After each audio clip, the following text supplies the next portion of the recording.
I'm Haley Taylor, and you're listening to the Rough Draft Diaries. On this episode of the Rough Draft Diaries, we're headed to the original sub shop. The shop and its owner is a place and a person I've heard a lot about but never got the chance to meet. The owner is Maureen Brogan, but everyone calls her Mo. My name is Maureen Brogan, and I'm the owner of the original sub shop and deli on Broadway. That's Broadway Street in downtown Toledo. Now, although Mo has only been nominated once for the Rough Draft Diaries, I had actually heard of her many times before the nomination, and I'm sure some of you listening may feel the same way, especially if you're a local Toledoan. That's because Mo's kind of been everywhere. Before she became the owner of the original sub shop, a shop that opened in 1979, Mo worked for various Toledo institutions. I was still working at the Glass City Cafe over on 11th, and I worked there for about 5 years on and off, so that was a really good time. But I did that while I was doing community manager stuff. I was the Artomatic 419 coordinator for the Arts Commission, and then I had several jobs through like Seed Co-working and Spoke and little things like that, community organizing, community manager stuff, and that was all coming to an end. I was trying to figure out what was next. I liked nonprofit. I love food. I always said that if I could be a waitress for the rest of my life, I would. Like, people are like, really? I'm like, if I could make a living at it, I'd be there in a second. Well, that dream started to become a reality when Mo met Jackie and Sarky David, the original owners and creators of the original sub shop. And how does one become so close with the owners of a sub shop? Well, you go there for lunch as often as you can. And I would wake up in the morning, I'm a little blue today. I think I'm going to go get some chicken salad, visit with Jackie, read a book, and go on with my day. And it's right on my way downtown. I worked on St. Clair Street, so I was like, okay, that's perfect. And then we just started talking more and more and more every single time I was in there. And then eventually I joked that I was going to buy a lottery ticket. And of course I was going to win $1 million and hand it right over to them. And then they can go play with their kids in Washington State, and I'll stay here. And we would all laugh. And so that's how like the idea got started. And then it worked somehow.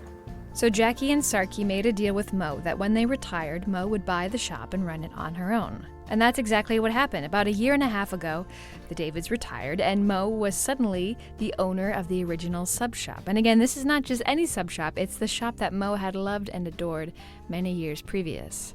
So it's understandable that Mo was a little nervous and taking over the ownership of the original sub shop.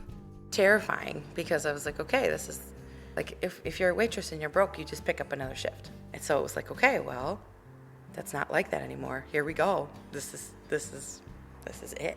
And at first it was very slow because they were getting ready to retire.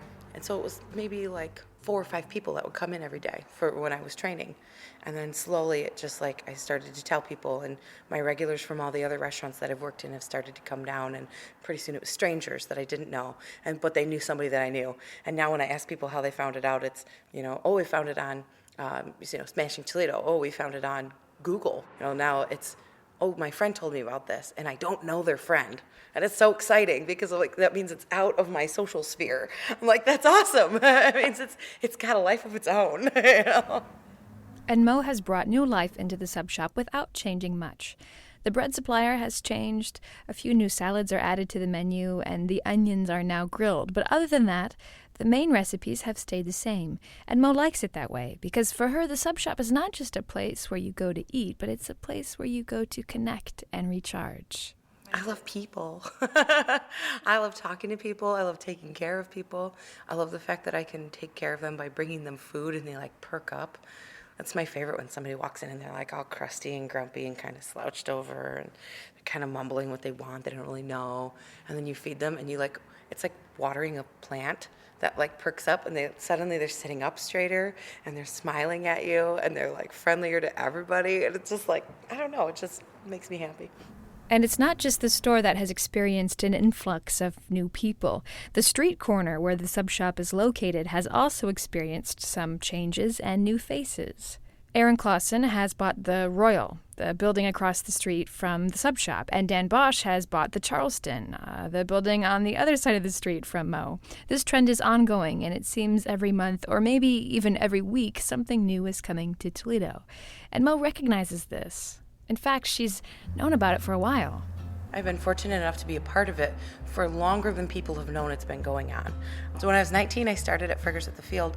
Like when I started there, the entirety of St. Clair was boarded up. So it's interesting because I've been watching it grow very, very slowly.